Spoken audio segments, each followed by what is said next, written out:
Welcome to the next edition of the Connor and Heffernan Show. My name is Mark, co-host Montana here. Um, the NFL draft is quickly approaching, and there's a lot of debate with who we think is going to go number one.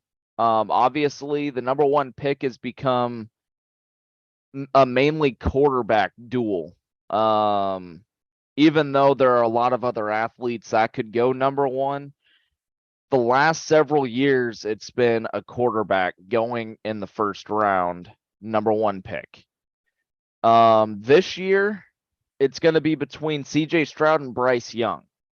There are several mock drafts, a couple of them here. Ryan Wilson from CBS and then Chris Trapasso. Ryan Wilson has Bryce Young going number one, CJ Stroud going number two. Meanwhile, Chris Trapasso has CJ Stroud and Bryce Young going number two. So, who do I think is going to be the number one pick? Well, both of them had really good seasons. CJ Stroud, 3,688 yards, 41 touchdowns, 6 interceptions, 88.9 quarterback rating. Really good year for Ohio State. Ohio State has done a really good job at developing quarterbacks over the years, which puts them in a great position to have them drafted toward the top.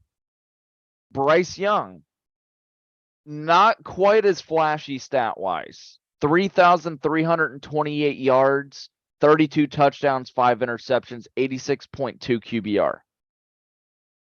Bryce Young is still a really good quarterback. I honestly think CJ Stroud is the one that's going to go to the Panthers first. Just because of his fundamentals and stuff like that. CJ Stroud can run the ball if he wants to, and he can throw the ball 70 yards downfield. He is really good, especially if he has weapons on his side of the ball to get the ball to. He's really good. Bryce Young is the same way. It's a really tough debate. So it's really tough, but I honestly think CJ Stroud is going to go first. What are your thoughts on this, decision? Who's going to go first? Who's going to go second? And again, these are two extremely talented quarterbacks coming from extremely loaded. I mean, these are schools that are known for being the top. These are the best schools, especially Alabama. And I think for me, again, great quarterback, but CJ Stroud out of these two quarterbacks for me is the one that I think will go first. And I think it's not just the flat, it is the statistics. He has more touchdowns, he has a little bit better, but it's the ratings, the quarterback rating for me. He had the second best quarterback rating in college football, and he was just a really, really, really consistent, really, really, really cool under pressure quarterback. And honestly, I really, truly think if he had one more year, that Ohio State team would be national champions. I think that he was a really, really good leader for that team, and that's what Carolina needs. That's what you expect out of any quarterback, no matter what round, whenever it is, if they're already in the league, free agents, traded, whatever. Whenever you get a quarterback to your team, you need them to be that leader. And I think CJ Stroud is that guy. That doesn't mean that he's not. I don't think that I'm not trying to discredit the other quarterback. I just think that Stroud, not only does he show it with the stats, it's also the quarterback rating, and it's just that leadership aspect to me. And Carolina needs that. Carolina is known for having talented quarterbacks, and that has been what has gotten them so much steam. They've picked up so much steam in the NFL world because of a certain quarterback named Cam Newton. They struck gold with him. They want to do that again. And I know that they can do that with CJ Stroud. So could they do that with either quarterback? Sure. Either quarterback will most likely have a really, really solid start to whatever team they go to. But I've got Stroud going first. But speaking of when we talk about the start of their career, no matter who goes first or second, both of these quarterbacks obviously are bringing a lot into the league. There's a lot of talk going in with them. And with that also comes a lot of expectation. when we look at these quarterbacks, these young, talented quarterbacks, who do you think is going to have a better start to their career, both just this season and even just looking forward? Let's look forward this season and like 2-3 seasons into the future. Who do you think is going to have the better career at that point? I'm going to say CJ Stroud. I think Carolina is going to put him in a pretty good spot. Carolina doesn't have bad talent on their roster. They just been lacking a certain piece, and that is a quarterback. I think CJ Stroud is going to be given the opportunity to be really good the first couple of seasons, especially if Carolina can find a way and get them offensive weapons. Bryce Young, he's going to be in a tough spot in Houston. He's really going to be in a tough spot because they have not done a great job in getting and keeping talent down in Houston. Hence why they've been so bad the last couple of years. So I think as, talent standpoint, I think CJ Stroud. And I don't know if it's really close to at this point. It's, two different situations. You had Carolina, who was kind of on the brink of making the playoffs last year, and you had Houston that was not even close. So, yeah, that is the ultimate answer to me right now is CJ Stroud. What do you think? Honestly, it's almost whoever goes second is kind of screwed. And again, I don't even know if Houston has many fans right now, but if there are any Houston fans who watch or listen to our show, forgive me, but Houston is not a good team. They have not been a good team. They have been a team that has been up and down roller coaster the whole time that they've been a team. They are not a team that I look at as a top tier team. Carolina isn't either, but Carolina was in a Super Bowl in the last 10 years. Houston can't say that, not even close. Houston, when's the last time Houston has been in a conference championship game? Have they ever been in one? If they have, it's been a really long time. I don't think they've even been in one. That's honestly that I don't even know, because either way, they're not that team and they've not been that team. And Carolina, at least, like you said, they weren't the best team, but they were a team that looked like they were starting to make some moves, especially after giving up some of those pieces. Like, people forget Christian McCaffrey. He said he thought he was going to stay a Panther and that was going to be his home and that was going to be where he played football. Now, for the rest of his career, I don't know, but for the near future, at least. And that was when they moved on from that. I was like, that could be the end of what they started cooking, but I don't think that's not even close to the end of what they're going to get cooking. So I think that Stroud's going to have a better career because I just think the Panthers as an organization are going to help him have a better career. They're going to build that team around him. They do not have that team right now. I know last episode I said I thought Chicago won that trade, and I still believe that they did, but I will say that I do think Carolina can build up, and I do think CJ Stroud will be that quarterback in that position. But it's really whichever quarterback goes first is probably going to have the better career, or at least the better start, because I'm sorry, but Houston, I don't see them making any big changes in the next few years. And it takes more than just a quarterback. It takes a quarterback, but it takes more than just a quarterback. Absolutely. Houston's leadership has not been there. It's going to take having all the weapons in the world, a really good quarterback and a really good defense. Plus you need really good leadership at the top that knows how to manage it all. And they don't have that right now. They are kind of a dumpster fire. And yeah, whoever goes second is definitely going to be screwed, and I really feel bad. We're going to go ahead and transition over to some March Madness. And madness it has been. No number one seeds making it to the Elite Eight for the first time in March Madness history, which is kind of huge at this point. It's an officially wide open race to the national championship. Any one of these final 8 teams can win it. As we all know, Creighton just beat Princeton yesterday. That was a great game to watch. and they made their first Elite Eight appearance in school history. And they will be playing San Diego State in the Elite Eight. What are your thoughts on this March Madness so far?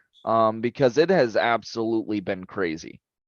I mean, it's been ridiculous. This has been, in my personal opinion, this has been my favorite sporting event to watch overall in a while. I mean, I can't think of a more exciting, it's obviously different sport by sport, but I cannot think of a more exciting sporting event that I have watched. And the best part is it's not even close to over. We don't even know. We have no idea. The field is so wide open. We've not seen a field this wide open, I think, ever. This has been the most evenly matched. We don't see a Duke. We don't see the North Carolinas. We don't see the Kansas. Oh my gosh, we don't see the Kansas. We both thought we would see the Kansas still. No, we don't even see Kansas. This is Alabama's out. Houston is out. All the teams that everybody, including us, called for the Final Four, or at least making it to the Elite Eight, are out. They didn't even make it to the Elite Eight. The Elite Eight is not, I didn't think we would see the Elite Eight as it is. I didn't think we would see Florida Atlantic or Kansas State. Kansas State a little bit more obviously than Florida Atlantic, but I didn't think we would see them in the Elite Eight. Now, UConn and Gonzaga, a little bit different. Those are kind of legacy schools, but Creighton and San Diego State, I mean, come on now. Miami, I didn't see Miami. Miami's fifth, but I didn't see Miami. And then Texas, again, that's another team that kind of makes sense because they're one of those schools. But still, more teams than not, more of those teams that you're like, they made the Elite Eight. There's more of those teams than yeah, that makes sense. Yeah, it's so different and it's so exciting.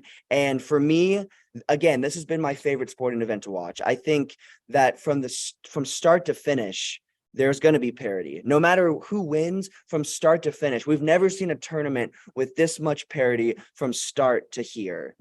For me, this has been, again, I'm excited. I don't want it to end, man. I wish that March Madness was like March, April, and May Madness. Let's get all these, let's extend this a little bit, man. But no, it's been really exciting. And I really think that there is no clear-cut winner at this point, but obviously we've made a couple rounds pass through. Now, looking at the Elite Eight, who do you have coming out of we'll go through the matchups today first. We've got Florida Atlantic versus Kansas State. Who do you have coming out of that matchup?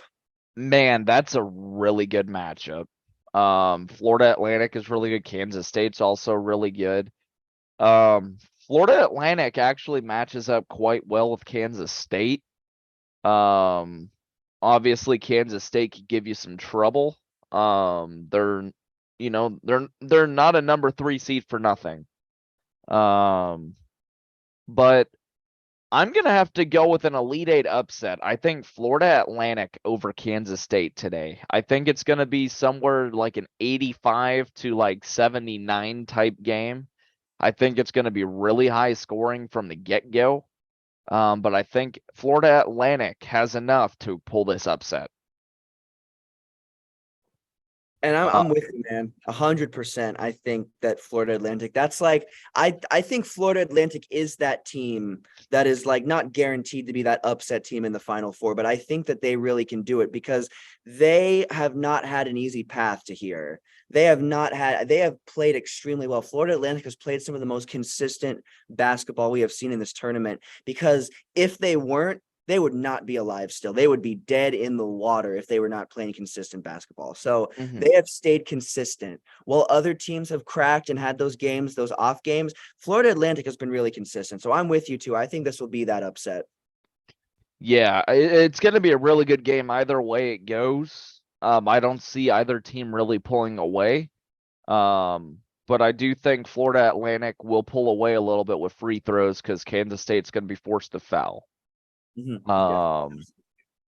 Another really good game in the Elite Eight, UConn Gonzaga.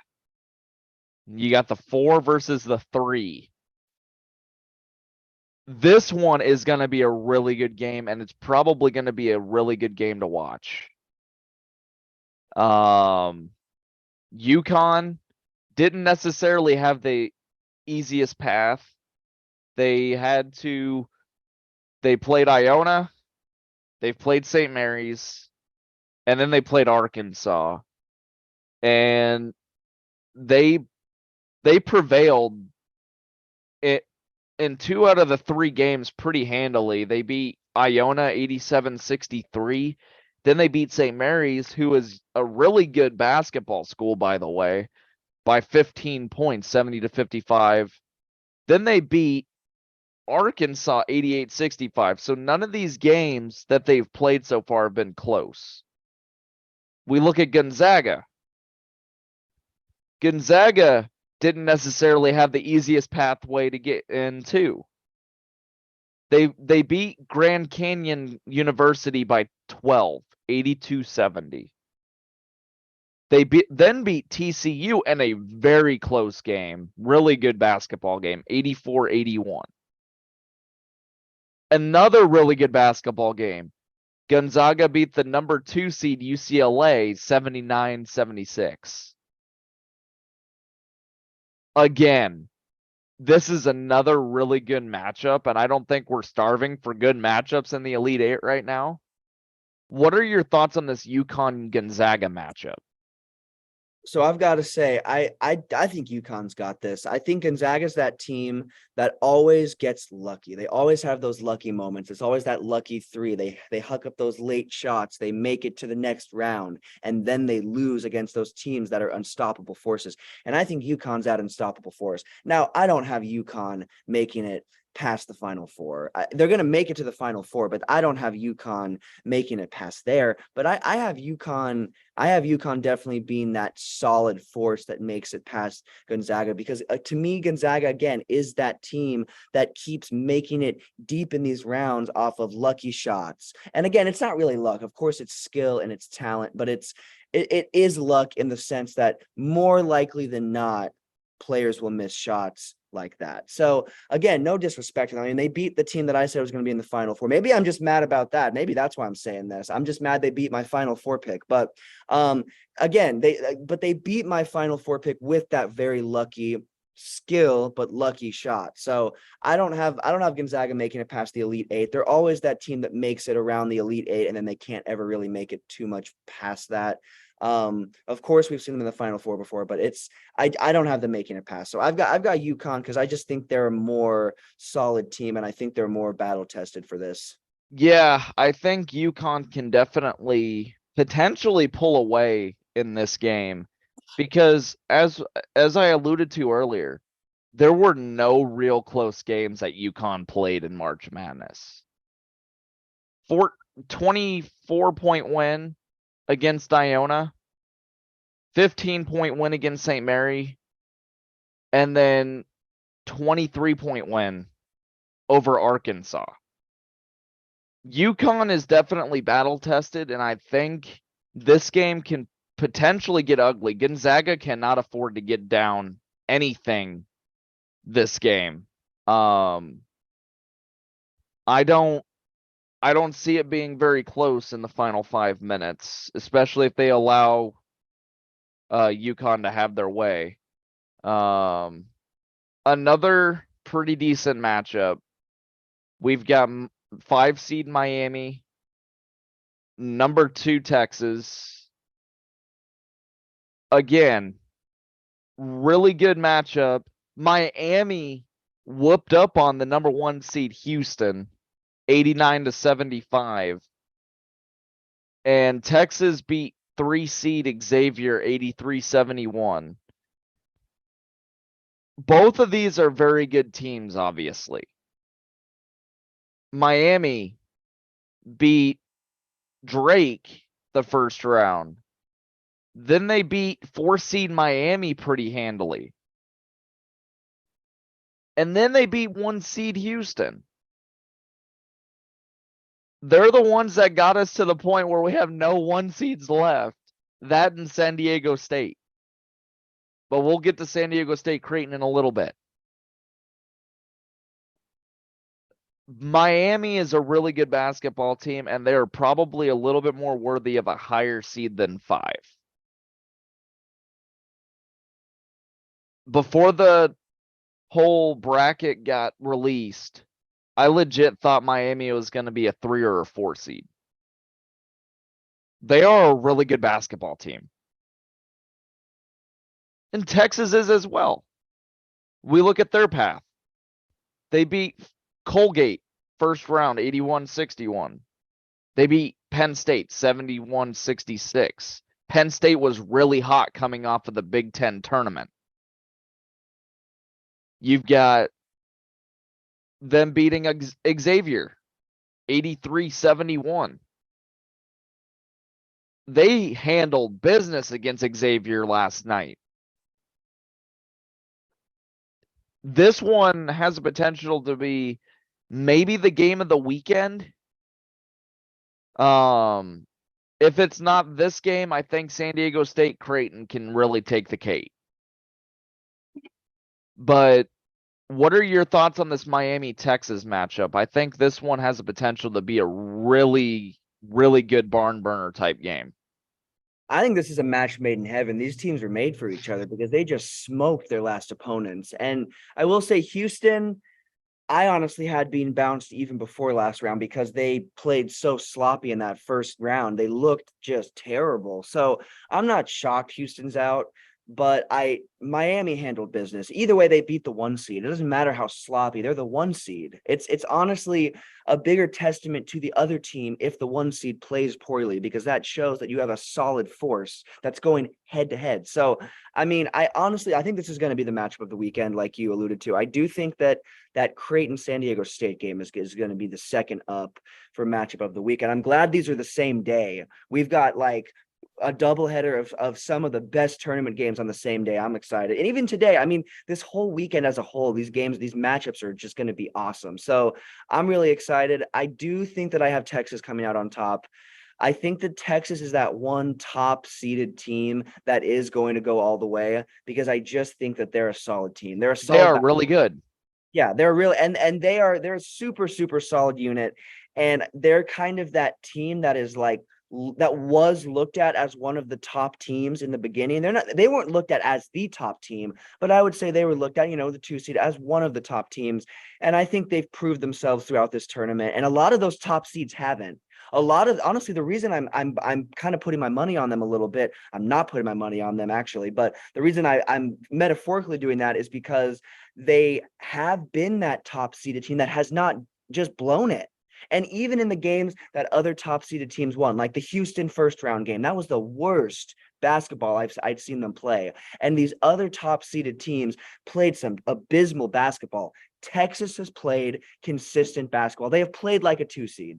And I can't say that for any other, I can't say that for any 1 seed. So I've got to give it to Texas, but it's going to be a super stellar matchup. And then that big one, Creighton, San Diego State. Give us your thoughts, man. That's the big one. That's the one that I'm a little more personally hyped for that one because it's Creighton. But what are your thoughts on that one? Man, I am hyped. When they're not playing Nebraska, I will root for Creighton all day, every day, because I want the city of Omaha to win. And they were able to pull it off last night against Princeton to make it to their first ever Elite Eight, which I think was really cool. I was sitting at a Buffalo Wild Wings with a buddy of mine, and we were watching it, and the Buffalo Wild Wings was packed with Creighton fans. It was kind of loud in there for a while. It was kind of fun, not gonna lie. But I was repping my Creighton blue. They showed out.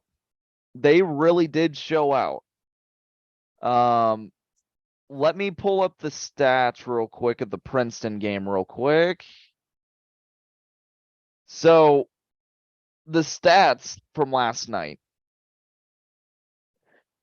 Creighton was 32 of 55. They were 58.2% from the field. 9 of 24 from 3, so they shot 37.5%, which is not bad at all. Princeton was a little bit better in the 3-point shooting, 9 of 21, 42.9%. Where it came key was free throws. Creighton made 13 of 16 free throws down the stretch. Meanwhile, Princeton made 6 of 10. They out-rebounded Princeton as well, which kind of surprised me a little bit too. Princeton has a really tall lineup, and I thought that they were going to get theirs as well. but Creighton out rebounded them 37-26. Offensive rebounds, both were even at 5. Defensive rebounds, Creighton upped them again by 11 rebounds, 32-21. 18 assists for Creighton to Princeton's 13. Both teams had a couple of steals apiece. Creighton came down the wire with 4 crucial blocks. But where they have to clean it up a little bit is the turnover side of things.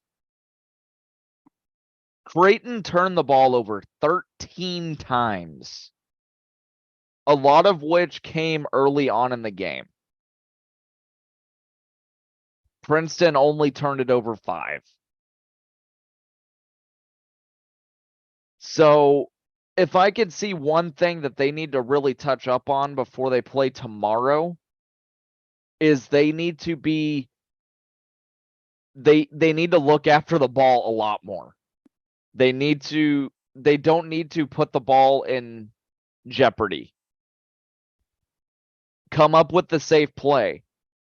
They've got, players that can get it to into the paint. They've got Ryan Kalkbrenner. Ryan Kalkbrenner had a really good game last night. 22 points, 9 of 12. 4 of 4 from the free throw line, 2 offensive rebounds, 3 defensive rebounds. A lot of his points came in the paint because they were lobbing it up to him in the paint. He is a matchup nightmare for a lot of teams. Then you got Baylor Shireman, who was red hot last night. 21 points, 8 of 11, 5 of 7 from 3-point range. Had 9 rebounds and 4 assists. He almost had himself a double-double. So, yeah, it's going to be a very, very good matchup. Obviously, I just went Creighton heavy and just breaking it down, but that's for obvious reasons. San Diego State's also a really good team. San Diego State knocked off 1-seed Alabama. But I honestly think with Creighton's size and speed, they match up really well against the San Diego State squad. What are your thoughts on this Creighton-San Diego State game? I think it's going to be one of the games of the weekend. Yeah, I mean, I have it right up behind, that Miami-Texas game because I just think it's going to be that big of a game. And I agree with every point you made. I think that Creighton, we use the word battle tested to talk about UConn. Another team that's battle tested, in my personal opinion, there's a lot of these teams that are still in are battle tested because this tournament has not been easy. It never is. No. Creighton is battle tested. And the fact that they made their first Elite, I mean, this is maybe their year to go all the way to the national championship. I don't know if they can handle business like I truly think they can and move past San Diego State. Then all bets are on. I mean, it's anyone's game. It's anyone's game. But if Creighton can truly do that, because they made it past Baylor, they have been beating and staying with these top end talented teams that we have seen Creighton fall to before. We have seen a powerful, talented, stacked Creighton squad fall to teams like a Baylor. So, or like a Princeton even. So we've seen them fall. They have not fallen yet. They have rose to the occasion every time. I don't think they're going to not rise to the occasion this time. I think they're just going to continue that trend. I've got Creighton winning. I've got Creighton in the Final Four. And that's where this team belongs because they are a really, really talented unit all the way around. Turnovers will eat you up in any basketball game, no matter if it's rec league or, NCAA Final Four. It doesn't matter. It's turnovers will eat you up anywhere. Basketball. So they've got to clean that up. But if they can clean that up, which I know that their coach is on them about that. I mean, that is like coaching 101 that is, so I already know that they know what they've got to do. So I've got Creighton coming up, but either way, these Elite Eight matchups are going to be awesome. I'm super excited to recap these and go over even more exciting games. And March Madness, we still have a little bit more, I believe. Next weekend is the Final Four, I think, if I'm correct. Let me see here. So let me get to the right link. Final Four is April 1st and the 3rd. So both Final Four games are on the 1st and the national championship is on the 3rd. There we go. So awesome. Plenty more to talk about then. We'll have some more narratives to dive into for sure. But moving on, we've got another basketball league going on right now, and it's not quite in its championship mode, but it's getting even closer. We are in the final, I believe, final eight to 10 games, depending on what team you are for the NBA. And again, not super NBA heavy, but we've got to touch on it a little bit. We've got a couple of NBA topics to cover. And the first one is, since we are almost done, the season is almost wrapped up, the regular season at least. Since we are almost wrapped up for this regular season, the big question is, which NBA team is the best? Which NBA team has been the best from start to almost finish? If you're picking one of those teams, who are you picking? That's a really tough question, man. There are a few different teams that you can pick, but I'm gonna have to go with the Milwaukee Bucks. They've been way more consistent than a lot of these other teams this season.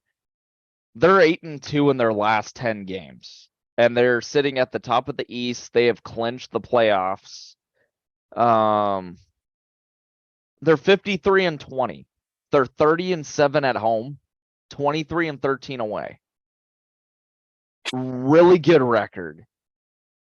Right behind them, in my opinion, is the Boston Celtics, because again, they're a pretty complete bunch too. I think the last time we talked, we did maybe our projections to maybe win. I could be wrong. But I said the Boston Celtics could. I really do think the Boston Celtics can win it all. They are a really good squad. The West is no slouch either. You've got the Denver Nuggets at the top with the Memphis Grizzlies, as well as the Sacramento Kings. All of which are really good teams too. But in terms of top to bottom, the East is definitely the top league in terms of record. What are your thoughts? What's your top team in your opinion? I mean, I've got to give it to the Milwaukee Bucks. They have been, and again, I like your point about it really doesn't, like, regular season matters for regular season, but then it's all bets are off. After that, it's anyone's game. And when we talk about who is the best team, we're really only talking about the regular season, because the best team at the end of the postseason is who wins it all. And that has not always been the number one person, the best regular season team. Yep. So honestly, in my personal opinion, the Milwaukee Bucks are by far the best regular season team. They have been the only team to go on a run like they went on this last year. They won 16 in a row, 15 or 16 games. I think it was a 16 or 17 game win streak that did end up getting broken by, I believe, the 76ers. But still, you do not see teams going on runs like that. That is not something you see unless it is a really, really talented. I think the last team that I can think of that won on a run like that was the Warriors. They won 16, 17 or 18 in a row. I could be wrong. Maybe another team has done that since. That was only 4 or 5 years ago, but still, you don't see that happen unless that team is the best of the best. So this Milwaukee Bucks team, in my personal opinion, is leaps and bounds the best regular season team. But all bets are off once we get to postseason, because again, anything can happen. Again, it's a little bit different than March Madness because it's a series. So it's way less likely that the underdog is actually going to pull off the entire win, but there's still that chance always. So it's really exciting. I mean, I think this Milwaukee Bucks team is really, really talented. I will say this. I don't know if I have them winning at all. I think right now I've got the Nuggets I really think the Nuggets have a shot, but I'm kind of with you. If it's someone out of the East, I do think the Celtics might end up having a better postseason.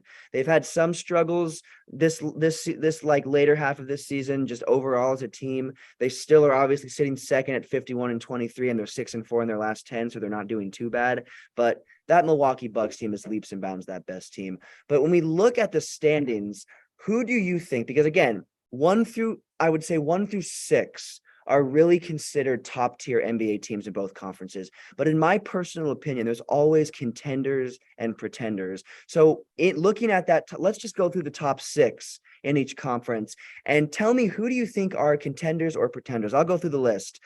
We've got the Bucks at 1, the Celtics at 2, the 76ers at 3, the Cavs at 4, the Knicks at 5, and the Heat at 6 in the East. Tell me, out of those teams, who are contenders and who are pretenders? Again, that's really tough. I think any of these top 6 in the East, I think they're contenders. I even think my Miami Heat, they're 7-3 in their last 10. They're getting really hot at the right time of the year. So again, it's really tough. Can my answer be they're all contenders? I don't think any of them are really pretenders at this point because they're all relatively hot right now. But if I had to go with pretenders, I would probably put the Miami Heat with the Knicks. Because obviously, you got Milwaukee 53-20, 8-2 in their last 10. Boston Celtics 51-23. You've got the Philadelphia 76ers who are 9-1 in their last 10 games at 49-24. They're another team you need to watch out for come postseason because I think they're going to be really good and I think they can make a run. Cleveland Cavaliers have had another really good season this year, 47-28. They're 8-2 in their last 10. You've got the Knicks 42-33. And then you've got the Heat. My Heat are sitting in a pretty decent spot. I'm hoping they can stay hot so they can keep out of the play-in game. Because as of right now, 7-10, Brooklyn Nets, Atlanta Hawks, Toronto Raptors, Chicago Bulls. I think if the Heat could stay hot, they could stay in that 6th spot at least. They could potentially move up to the 5 seed, which I would love.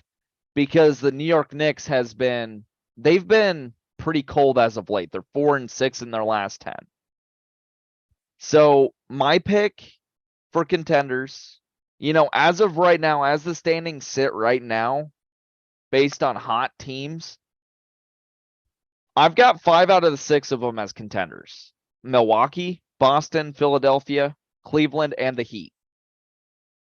Because they are your hottest teams in the East right now. What are your thoughts on the top 6 in the East? So I like those points. You made really good points. And honestly, we did a segment of Well Beyond the Arc. I think it was a 2 or 3, it might have been an episode or 2 or 3 ago when we did contender versus pretender. And honestly, at that point, quite a few more teams in the East to me looked like pretenders. But now, Bucks, obviously contender. Celtics, contender. 76ers, contender. The Cavaliers are 8-2 in their last 10 games. You do not finish a season that strong. Again, the season, we still have some games to play. You do not dawn the end of a season that successful and not be viewed as a contender, because the teams that are not are the teams that dwindle out towards the end. And the Cavs have ramped it up. So the Cavs have made my contender list. And then Knicks, they're pretenders. They're 4-6 in their last 10. Obviously going to make the playoffs more than likely. Good for them. They've kind of been up. They're another team that's a roller coaster. Talk about a roller coaster. They definitely have fans, but my Lord, I feel very sorry for a lot of them. Sorry for all of them. I mean, it's just like, how can that be an enjoyable experience being a Knicks fan? But it looks like they're going to be back in. Good for them. Great. And then the Heat, 7-3 in their last 10. They're going on a run. You can never count them out because they have people forget they were just in the finals. Me being one of those people, sometimes I forget the Lakers were just in the finals and more than the Heat. So there we go. But I definitely do forget that the Heat were just in the finals, like many other people do. You don't remember that they were just there. So this Miami Heat team, they're 7-3, they're 6. There's plenty of basketball left. I don't think they're going to get moved below the Nets. The Nets are one game behind them, but I don't think the Heat are going to fall back. I think the Heat are safe at missing that play. And so I've got the Heat also as a contender. So I only have one pretender in the East in that top 6, and that would be the Knicks. And they've been pretenders. They've been pretenders since the 90s. So it doesn't really matter. They've been that team. So moving to the West, though, moving on to the West, we've got Nuggets 1, Grizzlies 2, Kings 3, Clippers 4, Suns 5, Warriors 6. I'm just going to go right away and say I truly only see there being 2 contenders, and that is the Nuggets in 1, and surprisingly enough, the Suns in 5. If the Suns can get KD back healthy, they're a contender. If he comes back, if they get him, honestly, I don't want to say this because this, honestly, for me, I don't like to say this, but the Suns might be in a better position since Kevin Durant is out right now, because they're going to get him back for the playoffs. Hopefully, it seems like that's going to be the case. There's even a rumor that LeBron and Kevin Durant are going to go head to head in one of the last regular season matchups. They're both going to be back by then. I don't know if that's going to actually happen. That would be the first time they have played against each other since 2018. They have not played on the same court together. So that would be awesome. But I honestly only see those 2 teams. Yes, the Grizzlies are 46 and 27. Yes, the Kings are 44 and 29. Yes, the Clippers are starting to kind of build up again after they lost a couple of games. I don't see those being contenders, though. But the Suns and the Nuggets, absolutely. I don't know if I mentioned the Warriors, but I don't think they're contenders. I don't think at all. Yeah, I was about to bring up the Warriors. I can't say they're the only reason. Here's my thing. They're not out because they're the Golden State Warriors, and they're obviously still in 6th, but they are a team that might get bounced out of that 6th spot. The reason I'm saying I don't know if I don't call them contenders is their spot isn't safe. They might end up in the play-in. They're only 2 games ahead of the Lakers and the Timberwolves, 2 really dangerous teams that are starting to build up steam, especially the Lakers. They're 7-3. So I don't see the Warriors being contenders because I don't even see them maybe being set in their playoff spot. So I only have Nuggets and Suns right now, and I only have Suns if KD comes back. My only real contender at the moment would be the Nuggets, in my personal opinion, in the West. What about you, man? Yeah, I would have to agree. I think the Denver Nuggets are definitely your top contender in the West, as well as the Phoenix Suns, is if they can get KD back healthy and they can go on a little bit of a run. I think the Phoenix Suns are going to be a very dangerous squad. You were talking about the Golden State Warriors. Since when have we had a team that has been really good at home? They're 30-7 at home, and they're 9-29 away from their home floor. It's terrible. It's 9-29. It almost cancels out the home wins, honestly. It's ridiculous. They're incredibly inconsistent, and I honestly think Golden State, considering their record away from their home floor, they're going to get bounced really early in the postseason if they make it. I agree. I'm with you on that. 100 people don't seem to think, like, people are still like, it's the Warriors. They just won, but this team is not the Warriors. And you cannot, you could fool me that they just won a championship. I would have never guessed this team just won a chip. See, the Warriors were the Warriors when they won 72 games a few seasons ago. That team was incredible. 72 games. It's been several years since we've had a team pull off that feat. So, as of right now, I've got the Nuggets. Yeah, the Grizzlies are really good. Yeah, the Kings are really good. The Kings are good for the first time in a long time. But my main contender right now, because the Phoenix Suns, it's not a guarantee they're going to get KD back fully healthy. That's the whole key right now, is if the Suns can get KD back, the Suns have an opportunity to make quite a bit of a run toward the end of the season, and they could be one of the hotter teams going into the postseason.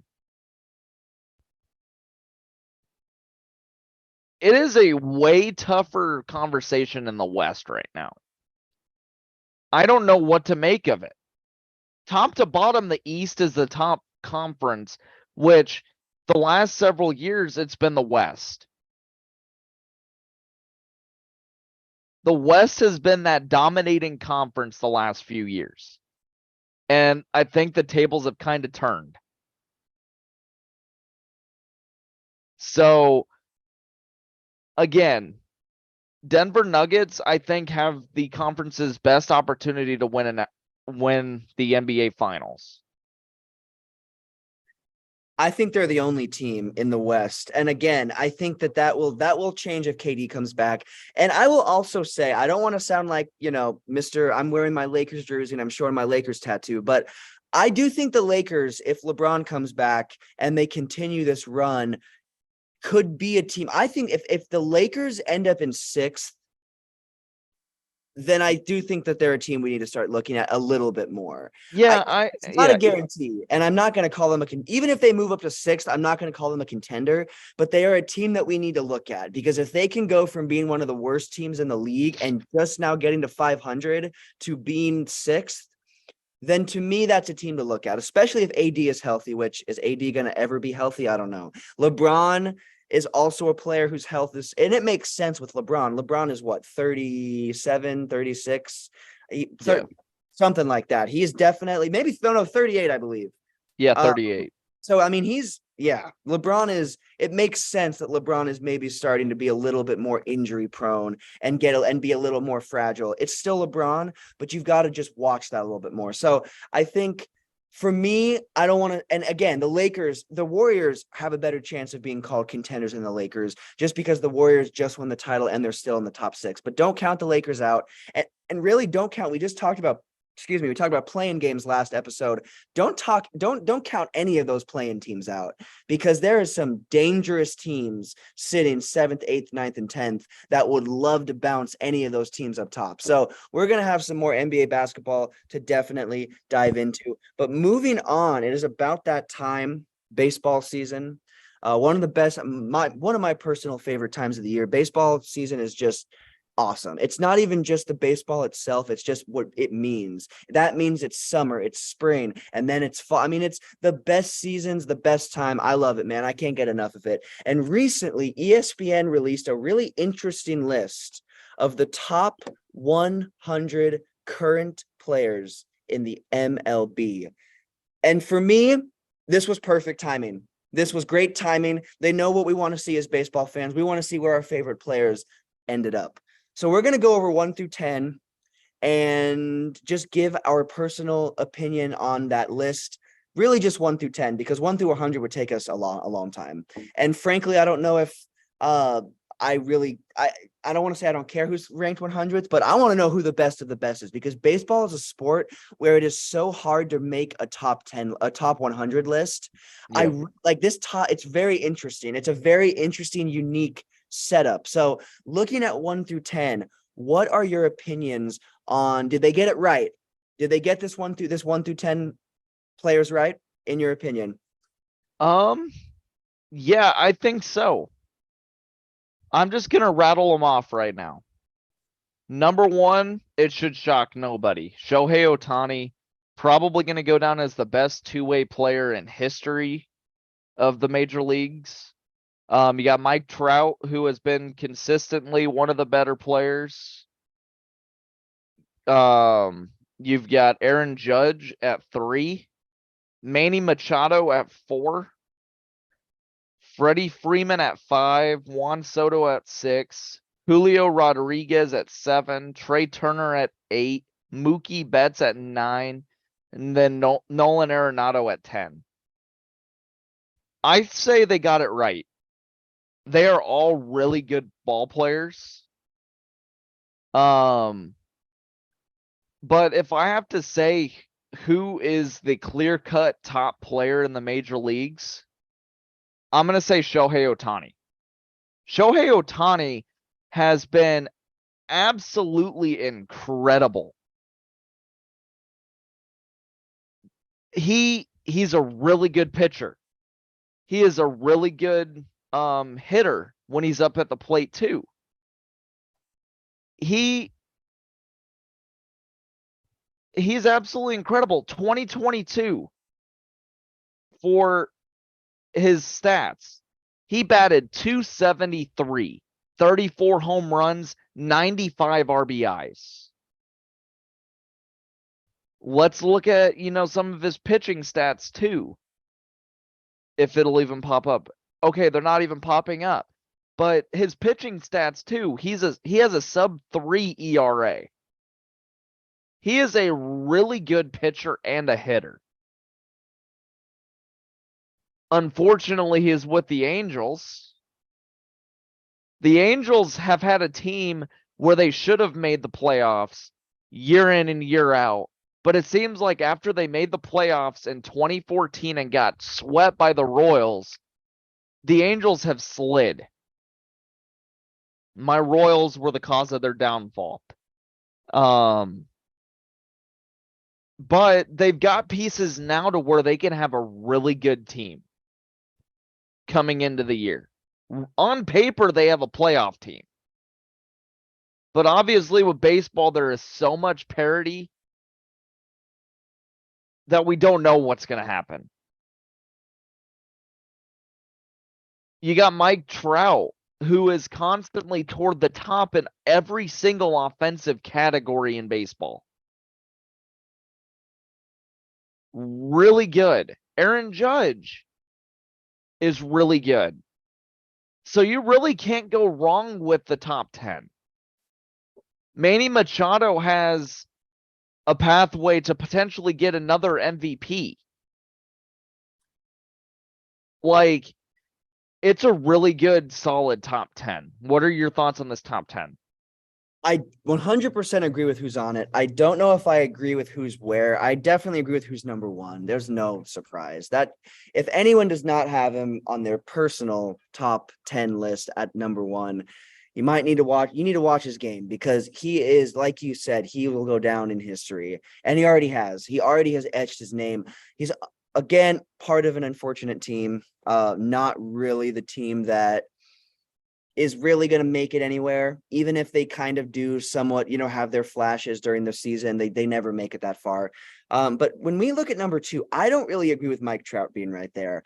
I honestly have him sitting lower. I have him sitting at my number 5 spot. I will admit I have Freeman and I have Machado and I have Judge in front of him. And that might be a hot take, but in my personal opinion, yes, Trout is a great player. Trout is on this list for a reason. Anyone in this top 100 is a great player. There's so many baseball players, so much that goes on, that making the top 100 in and of itself is a pretty big accomplishment. Again, it's kind of hard to judge all of the different elements of baseball and put them into one list. And they did a really good job on this whole list.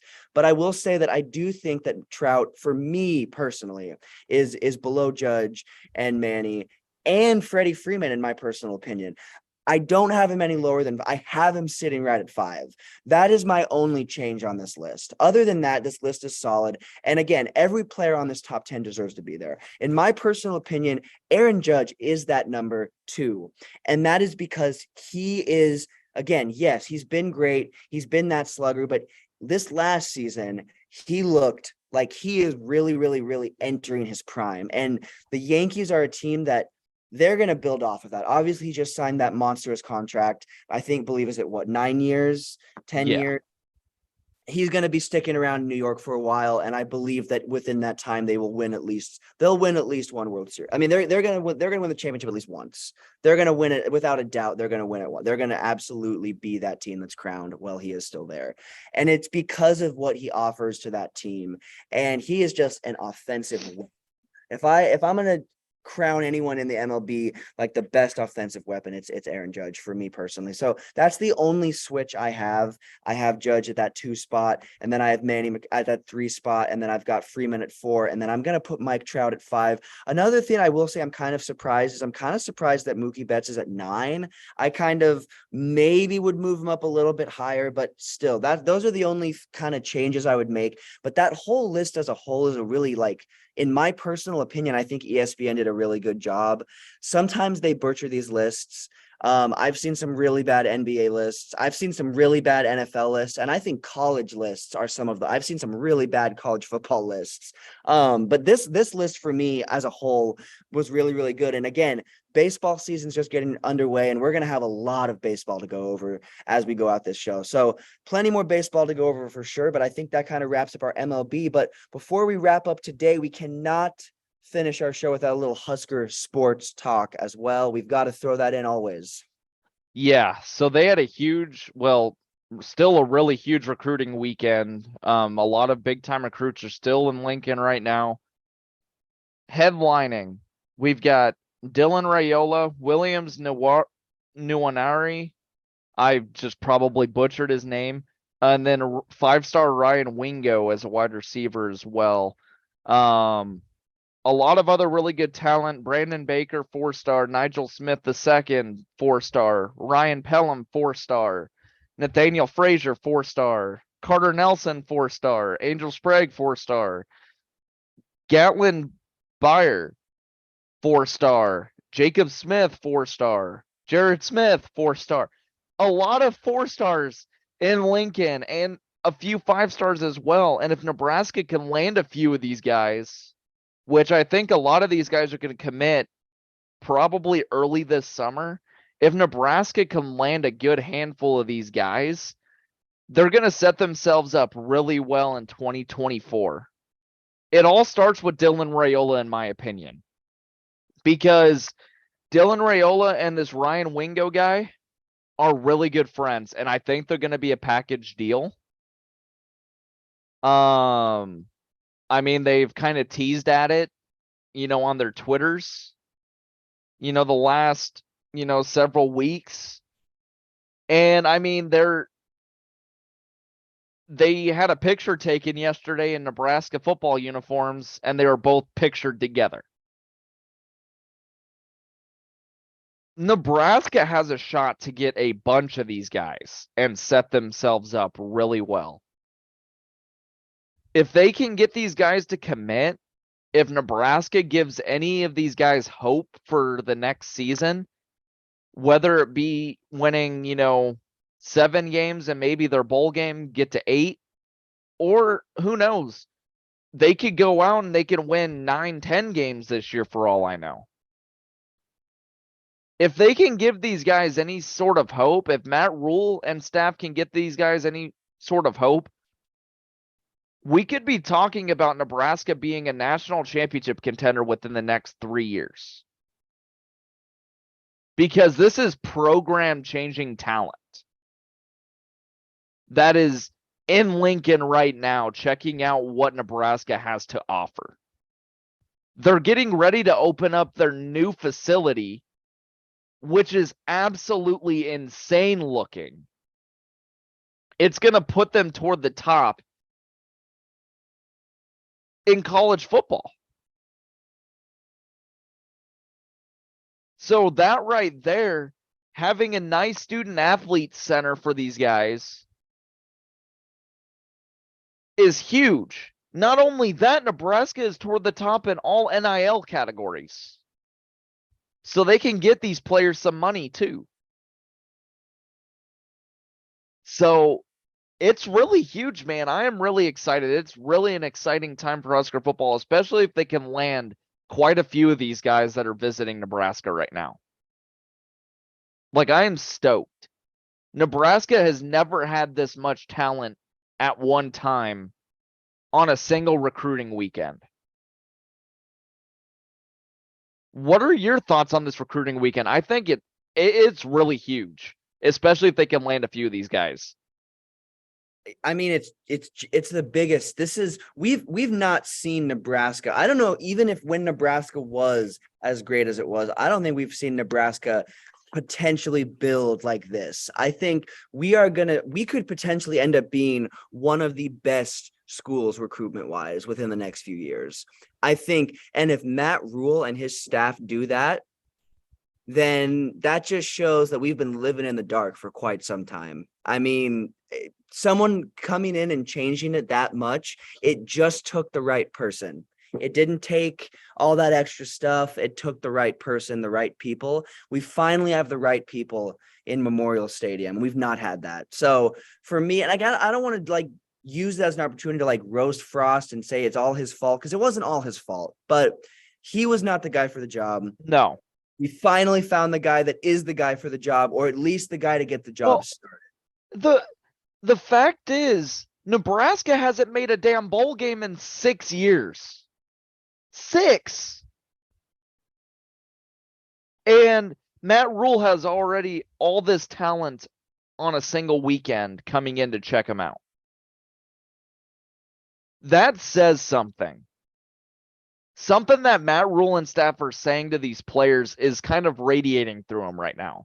Otherwise, they would not be considering Nebraska at this time. Definitely not. A lot of these teams have Nebraska in their top 4, which is absolutely incredible. Dylan Raiola right now it's right between USC and Nebraska in landing Dylan Raiola. They're sitting good with a lot of these players. And a lot of these players are coming back for the spring game in a month. Dylan Raiola is going to be back. Dylan Raiola is coming back to Nebraska 2 more times after this weekend. Once before the spring game and then during the spring game. I think Ryan Wingo is the same way. Williams, I'm not even going to butcher his last name this time, but Williams is probably going to come back. It's huge. They haven't made a bowl game in 6 years, and they have this talent in Lincoln right now, and they're telling them what they can offer them here at Nebraska, what Nebraska can offer them. Also telling them how they can help Nebraska succeed and potentially be right where they belong, which is at the top of the Big Ten, at the top nationally. Like I said, if they can land some of these guys and develop them, Nebraska is going to be not only a Big Ten conference contender, they will be a national championship contender. And I can't even think of any years recently where we thought Nebraska could be a national championship contender going into a year. It's not been for like, even when we had Bo Pelini and Amir Abdullah, Kenny Bell, Sue, all those really good guys from like the early 2010s, we were nowhere close to this. No. And people can laugh at me, like I'm sure there's people that are going to be listening to this episode a little later, laughing at me from saying that. But if Nebraska can land these 5 stars and quite a few of these 4 stars, Nebraska is going to have a top 10 class in 2024. They could even have a top 5 class in 2024. Without a doubt. Which says something. And anybody who has a top 5 class going into a year, they have a shot at being considered in the top 4. Well, now they're getting ready to expand it to 12, so that's all the better. They're getting ready to expand the playoff to 12 teams. And if Nebraska can find themselves in the top 12, they will sit very, very pretty. And I think, things are definitely looking up for Nebraska football. I think Matt Rule is going to have a pretty decent team this year. It's not going to be as much of a rebuild this year as it has been for him in years past in Baylor and Temple. I don't think he has to tear it completely down because Nebraska still has a lot of talent on their roster. This is just going to add to it He just in has to big build it up. bunches. Yes. If he can build it up and develop them, which you've already kind of seen that through some of the videos they've taken. Oh. Excuse me. Like some of their hype videos that they've taken so far in spring practice, these coaches are holding these players accountable. Accountability has not been there the last 6 years. Accountability really hasn't been in Nebraska since the last like 20. None of the recent coaching staffs, maybe Frank Solich is the latest one that held players accountable. Maybe. And we all know how that went down. He shouldn't have gotten fired. He got fired after a 9-3 year. After they went, I think, close to 500, they went 9-3, had another really good recruiting class coming in, and they probably would have set themselves up really good that next year. But that's the past. I don't want to talk about the past anymore. Matt Rule is here now, and he is already making a huge difference. As always, Nebraska being the local team, Nebraska being our favorite team, we're going to continuously talk about them. And if there is some big recruiting news in terms of maybe some of these guys committing, we're obviously going to bring it up. And as always, if you have any questions you want us to answer, don't hesitate. Send us a message on our Facebook page. Send us a message on our Twitter page. And we'll try and get to all of them that we can. But as always, we thank you all for listening so much. We really appreciate you. And we will talk to you guys next time.